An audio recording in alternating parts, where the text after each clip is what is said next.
Umndeni womfundi wasenyuvesi yaseWalter Sisulu eMthatha uSisonke Mbolekwa owadubuleka washona ngesikhathi kunombhikisho abafundi wokufuna izindawo ezingcono zokuhlala usole iziphathimandla zenkantolo ngokungawenzi kahle umsebenzi wazo ngemuva kokuhlehliswa kwecala.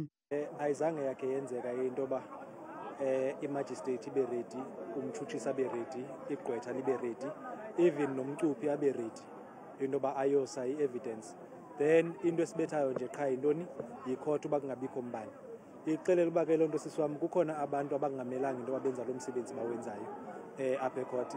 Ithi ke lonto leyo sizawubhalela all the relevant authorities such as SCOPA and Department of Justice into bakhe bazojongisisa lento yale court.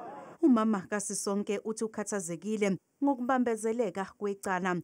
Ndibuhlungu kodwa into engandipholisa xa umrhanele enokuhlala ejele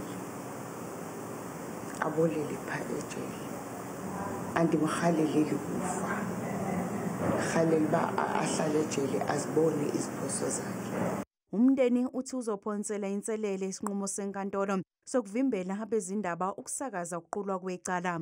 Siyacela uba lento mayivezwe kumuntu wonke. And you must remember outside aba balapha abantu kukho family members as well, who are parts of different parts of South Africa who are interested, who are traumatized. Let's leave the issue of the interest, but who are traumatized and who are actually putting the faith in the courts to do justice by them. Umsolwa ubhekene namacala okubulala nokuzama ukubulala.